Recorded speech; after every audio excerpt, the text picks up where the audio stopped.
Ви благодарам, колишка. Го користам правото од деловникот од член 153 став 5 за видоизменување на амандманот, кој гласи: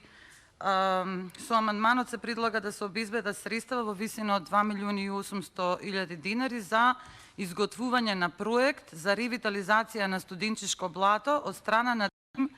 од меѓународни домашни експерти за блата, согласно препораките на УНЕСКО и РАМСАР. Сметаме дека ова е многу важен амандман, бидејќи со тоа ќе се започне со ревитализација на студенческо блато, а истовремено ќе се помогне и за спас на Охридското езеро и Охридскиот регион, кој што, како што знаеме, е во загрозена состојба и за кое што очекуваме именно овие денови да видиме како ќе се произнесе УНЕСКО во однос на состојбата на Охрид и Охридскиот регион со започнувањето на овој процес со ревитализација на студенческо блато. Истовремено